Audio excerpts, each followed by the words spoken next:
The World Trade Organization's 164 members have voted unanimously to appoint Dr. Ngozi Okonjo-Iweala as the next Director General.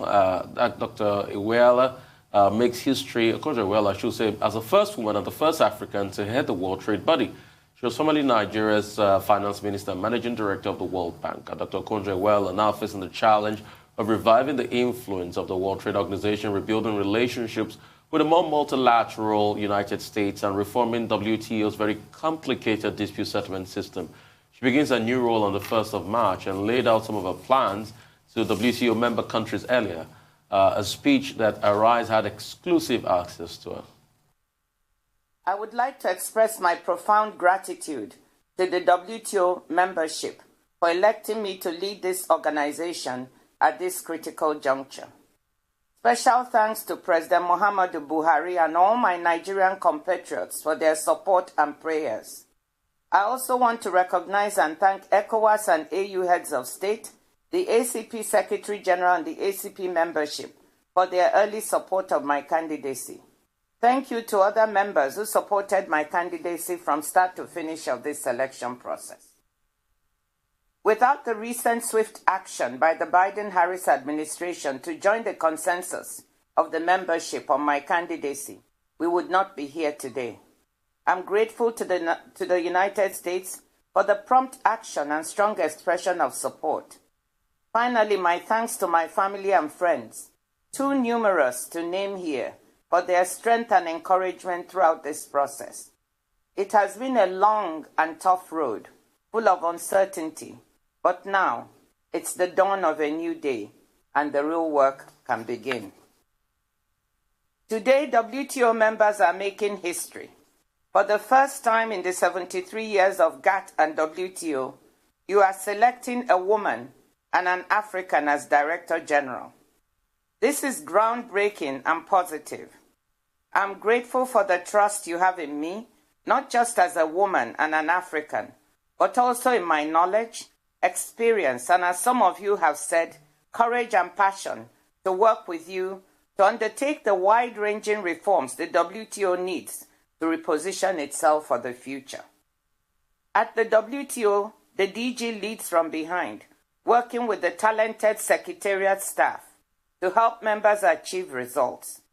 You can count on me to be proactive, to work hard, to be balanced, fair, professional, and objective, so as to continuously earn and sustain your trust. All right, Arise business correspondent Ruth Sudiri was one of the participants who asked Dr. Okonjo-Iweala a question at a maiden press conference as WTO Director General. From Rotus Oduri from Arise News in Lagos. Rotus, you have the floor, please. Thank you very much. Dr. Ngozi Okonjo-Iweala, congratulations on your appointment as the new Director General of the World Trade Organization. My question for you is, in your acceptance speech, you said that transparency is the lifeblood of the team. And I wanted to ask how you intend to get member states to be more transparent in their practices going forward under your leadership. Thank you. Thank you. That's an excellent question. I meant it. And I think the way to do it is through stronger monitoring. I accept that the monitoring function of the WTO, the monitoring function of the Secretariat could really be strengthened. When you have a very strong monitoring function, then you're able to see what is going on within the membership. What are the policies that are being put in place? How do they comply with WTO rules?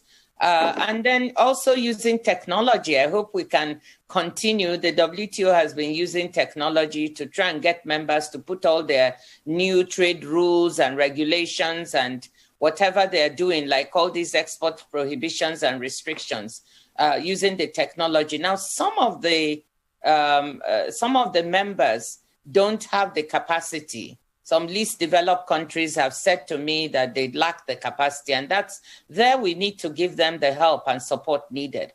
But But there are some members who have the capacity but are not doing it. They're not using these tools and they're not putting out what they're doing as transparently. There we have to speak with them to actually find out what is the issue and how can the secretary be helpful in trying to get them to do this. So that monitoring function is exceptionally important for that. Right, in the meantime, much has been said about Ngozi Okonjo-Iweala and accomplishment, but she faced setbacks due to the very differences that make her essential to the helm of the World Trade Organization. Much more historic. Arise correspondent Agdefemi Akisonya reports. Ngozi Okonjo-Iweala's colourful native attire has long made her easily recognisable. From the looks of her gentle smile, you'd almost forget you're looking at the face of a Harvard University-educated economist who spent her life shattering glass ceilings. Having served as finance minister during the Obasanjo and Jonathan administrations and as Nigerian coordinating minister for the economy, her knowledge and experience is undeniable. On the international scene, she has spent 25 years at the World Bank, rising through the ranks to become managing director.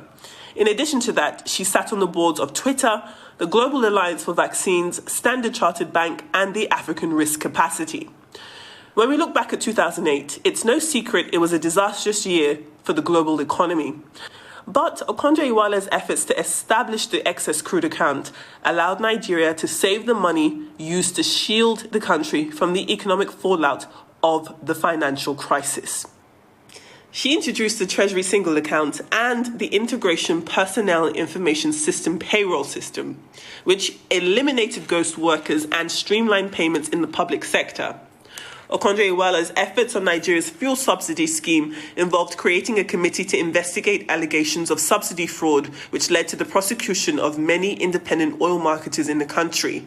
But that work won her enemies from people with vested interest in oil revenues and led to the kidnapping of her mother in 2012.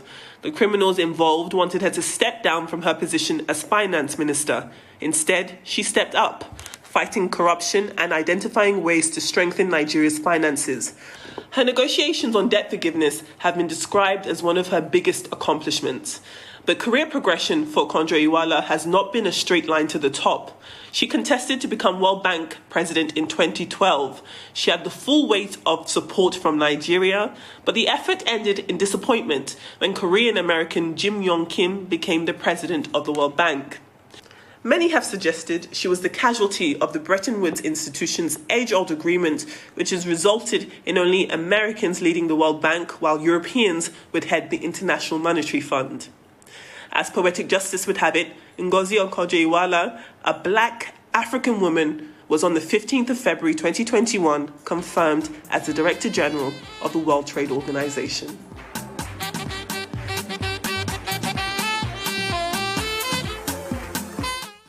Right, dancing and celebration, I pretty much like those dance moves. We'll go for a quick break, we'll come back.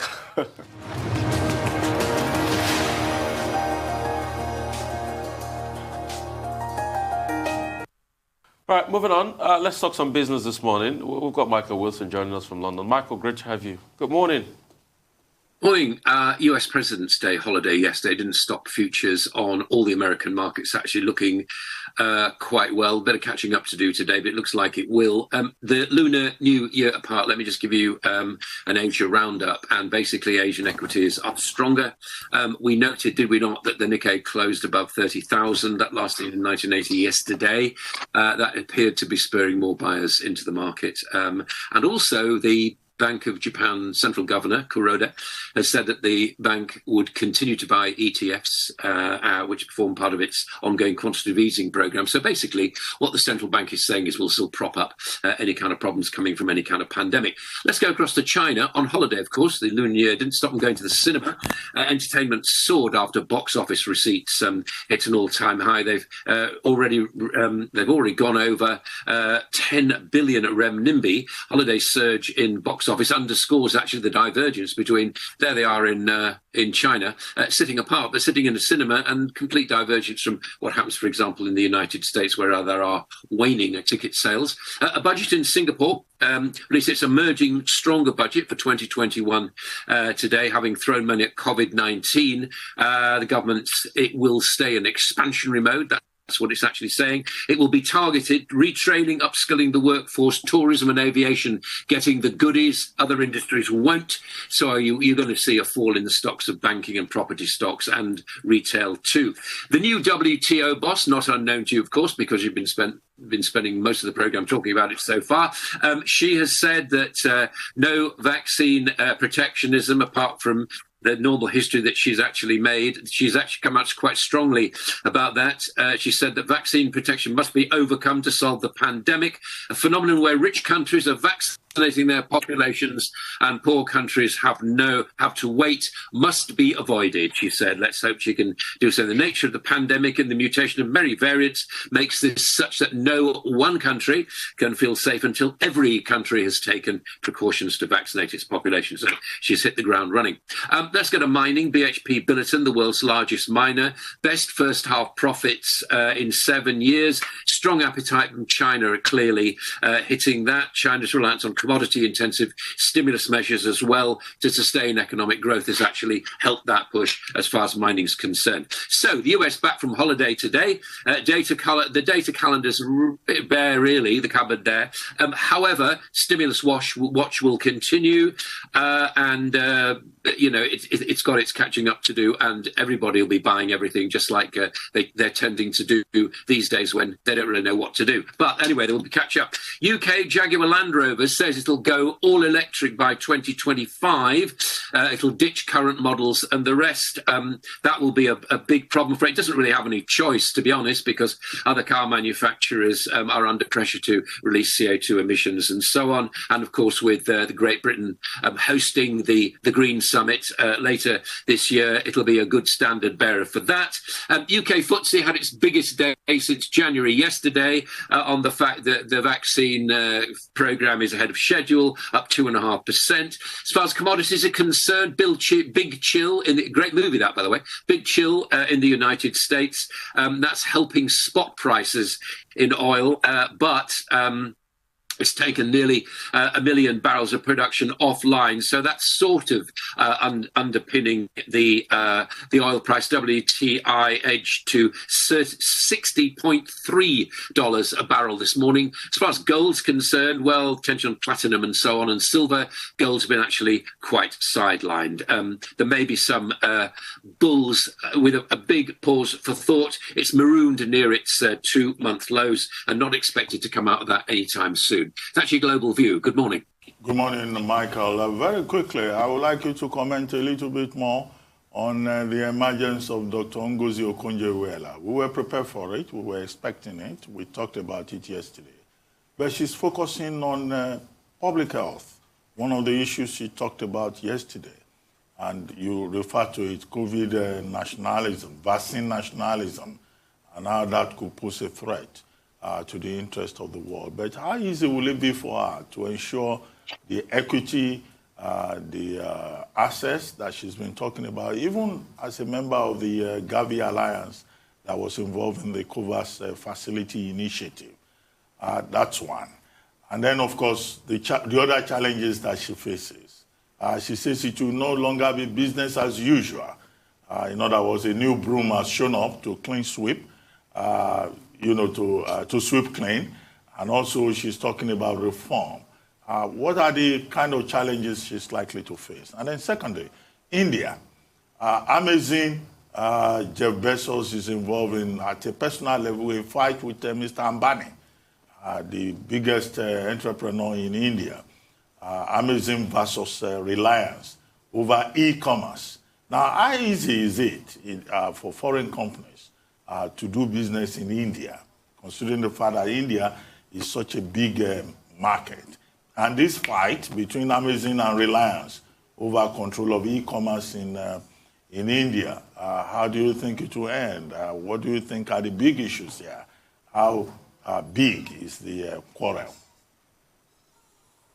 do the WTO first then. Her biggest problem is the WTO itself, because she's in charge of a huge bureaucracy, and she can say all these kind of things. To actually get it to work and to get them to work towards the big challenges facing the World Trade Organization, facing world trade, that's another thing altogether. And she started talking about public health. Well, that's good.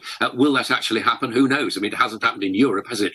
Which is one of the largest constituents of pushing out vaccines and so on. The countries within the European Union are rebelling against the slowness of it. So that everybody at the end of the day, as far as history is concerned, tends to look towards their own populations. It doesn't really matter what worldwide trade bodies actually say. So that'll be number one.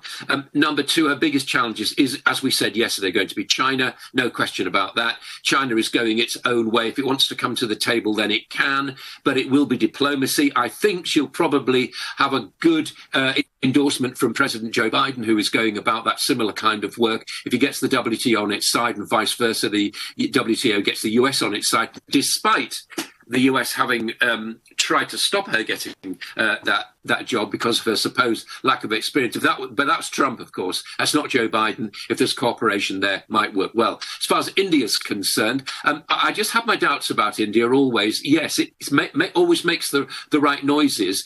We apparently, the UK still sends it foreign aid, apparently. It's what you call a developing country. Is it really? I thought it was quite well developed. I thought that's why Modi came to power in the first place, to increase its industrialization. Business is changing. Everybody's guessing where that's going to go. I have no answers about e-commerce in India. It has the population to make it work. Does it have the infrastructure? Does it have the broadband? Does it have the regulation to be actually give it some corporate clout? I really don't know. India is still a bit of a mystery. It again wants to be on the top table, but it's got a long way to go.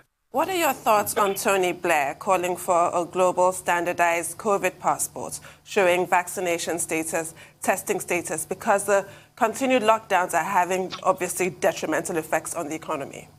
Yeah, I agree. I mean, you can say what you like when you're not in power, and Tony Blair's been very good at that. He tends to come in everything because he's a good interviewee. He's what we call a gob on a stick, basically, as far as giving opinions concerned. But he's right. I've said before to you on this programme, I have no problem about carrying a document next to my passport that says I'm safe to travel in sub-Saharan Africa countries which have yellow fever because I've been vaccinated against it. I personally have no problem with a vaccine passport. I can see what the problems are.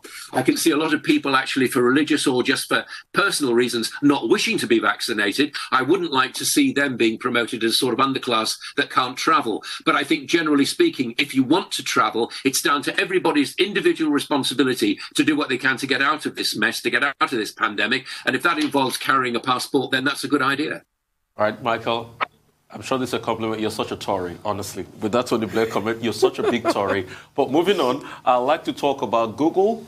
You know, what can Google learn from the same deal they did with French newspaper publishers as regards, showing their content? Because they seem not to be agreeing with the Australian authorities, but they happen to have done it in France. So why can't they just put that in place in Australia? I just pick you on one thing. I'm not a Tory. I'm just saying that Tony Blair is an ex-Labour leader who can actually say what he likes because he's not in power. He makes his living by going around the world telling people what to do, but he doesn't actually have any power. That's that. So it's not a political comment. It's a factual one. Secondly, Google. The thing about Google is that if you just repeat what people have actually done as far as their news organisations are concerned, then that's what we call journalism. That's absolutely fine. No problem with that. But if your work that you've actually strived for and your organisation, Arise, is a publisher, effectively, in other words, is responsible for its output, if another organisation is taking that, then they're taking your product, and I think they should pay for it. I think it's a good idea. Google will have to come to terms with that there will be news organisation. We pay for news. We pay for Reuters. We pay for AP. We pay for Agence France Presse. We pay for all those kind of wire services. So why doesn't Google? All Google's doing is trying to fatten its product with other people's product. If it's doing that, then it needs to pay for it. It's simple as that. I think that sort of fairly plain message will resonate around other countries going through what France has already achieved with Google right now. All right, thank you so much for that. And there's a quick breaking news there. And I just headline inflation, the results are just out, is about 16.47 and food inflation rose about the 20-point mark. So that's a breaking news. In case you just joined us, National Bureau of Statistics has released a report saying that Nigerian headline inflation in the month of January has grown up to 16.47. And food inflation, it's about in the 20-point range this morning. So we'll have those bulletins for you in our subsequent reportage. But let me just get it right. Yeah, food inflation is 20.57. And Nigerian headline inflation rises to 16.47 in the month of January. That report is just coming out by National Bureau of Statistics. We'll quickly go to Adesua this morning. I'll have more conversation about COVID-19. Adesua, good morning. How are you doing? Good morning, Rufai. Good morning, Dr. Abate, and good morning, Tunde. Morning, Adesua. Morning. Well, according to the latest tally by the Johns Hopkins University, we now have over 109 million infections of the COVID-19, and there has now been over 2.4 million deaths globally. Well, here in Nigeria, another 574 new infections were recorded in the last 24 hours. The largest number of infections came in from Kwara State, which saw 98 cases. And the release means that the country has now seen over 146,000 infections. Yesterday was another day of briefing by the PTF, that's the Presidential Task Force on COVID-19 in Nigeria. We learned a few things. We now have a total of 29 cases of the UK variant, or the highly transmissible Kent variant of the coronavirus, to be precise. We were also told that the National Agency for Drug Administration and Control, that is NAFDAC, has received the dossiers of 4 different COVID-19 vaccines for evaluation and validation. That's ahead of their usage in Nigeria. They are the Sputnik 5 from Russia, COVID Shield of AstraZeneca, manufactured under the license by Serum Institute of India, the Covaxin by Bharat Vaccine of India, as well as the Sinopharm vaccine of China. We were also told yesterday at the PTF that Nigeria is to receive the first installment out of 1.4 million doses of AstraZeneca vaccine by the end of this month, courtesy of MTN donation to Africa through the AVAT Alliance, that's the Africa Vaccine Acquisition Task Team. And of course, there's also the communication campaign drive by the NCDC, which launched a magic number yesterday, 6232. That's all you need to dial to get the latest on infectious diseases in Nigeria. Well, away from the country, the WHO yesterday approved the Oxford... Okay. Quickly, so sorry for that. No, we'll go fine. for a quick break. We'll come back to you. We'll talk some more, right? Sure. Keep it locked right here. We'll be right back.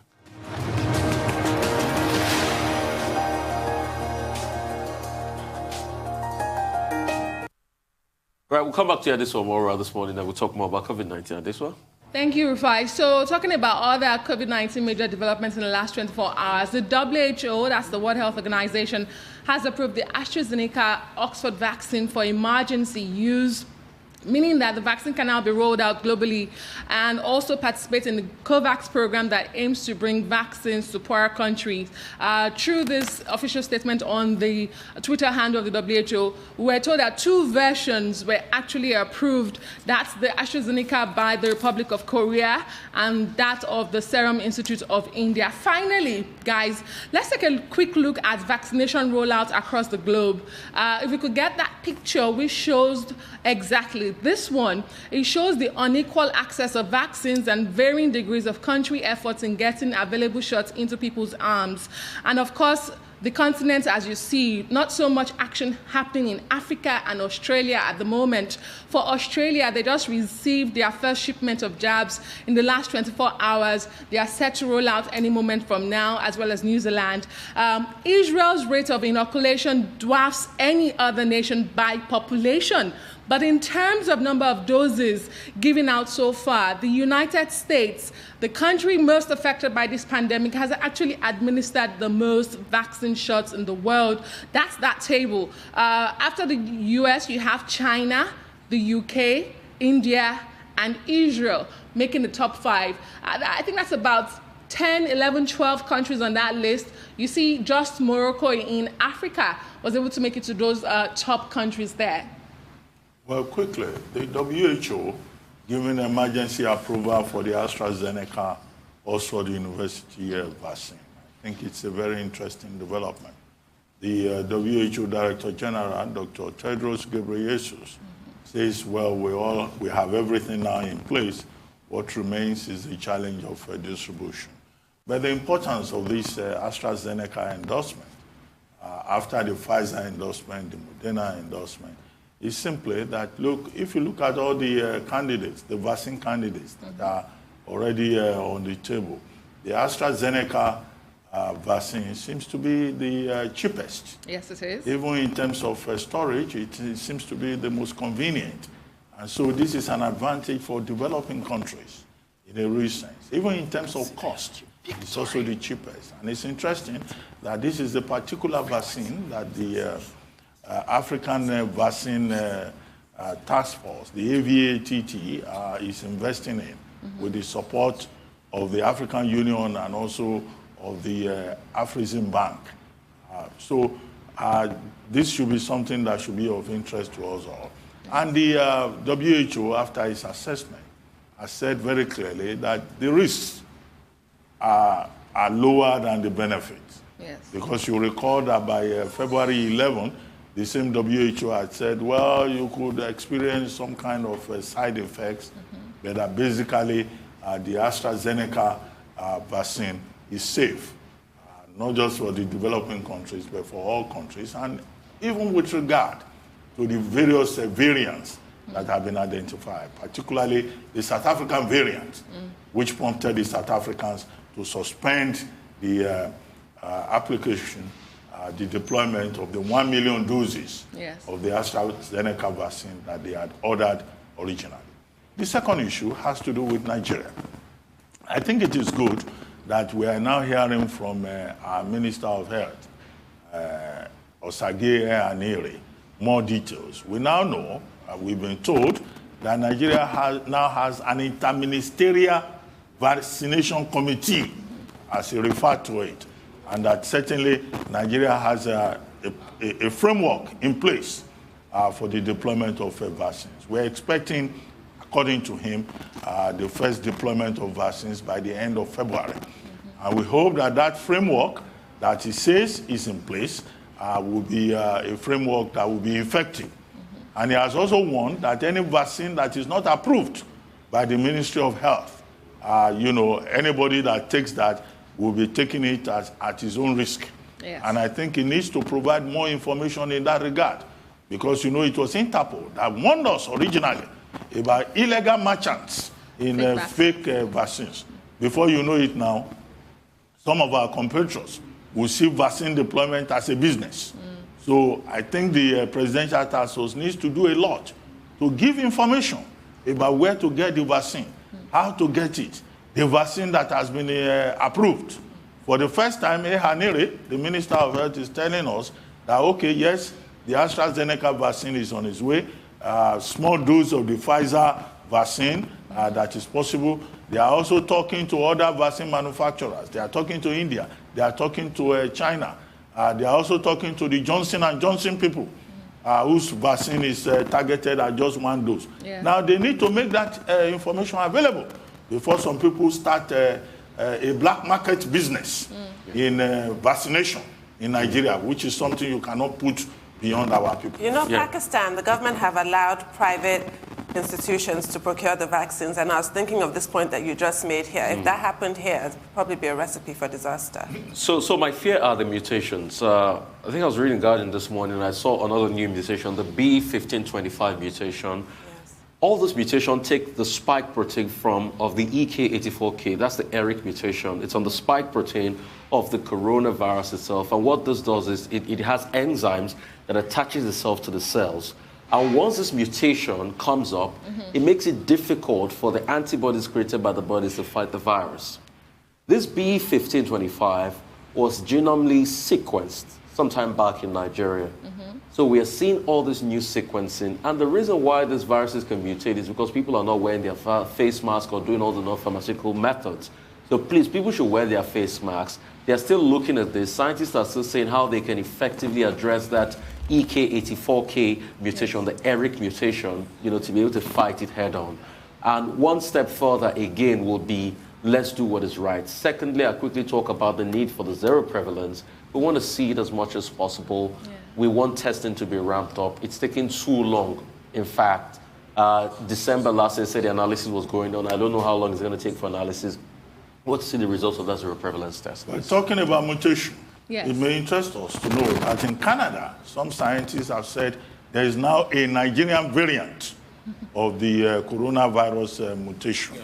They've discovered one case, Canada. Yes, in Canada, that they are studying alongside the UK variant, the South African variant, the Brazilian P1 variant. Yes. So you don't only have the B117 variant, the B1351 variant, the P1 variant from Brazil. There's now a Nigerian variant that is being talked about, and Nigerians need to be vigilant. Yes. Otherwise, we are 200 million people. If no, but I wouldn't talk about the Nigerian variant. As long as we have the virus, it will keep mutating. So because it wants to survive. That's just the bottom line. It wants to survive, and people need to, exactly like what you were saying. Yeah. Everybody just needs to do what they ought to do. But the good thing for the world is most of the variants they've picked, the P and the B, they are all in that mutation strain of the EK84K. That's what the spike protein is saying. That's the way it's evolving. Well, my concern is... and the genome is still within that range. So my concern is a particular variant being identified as Nigerian. Oh yeah, I mean it could be identified. It could be identified as Nigeria because the genome was first sequenced here.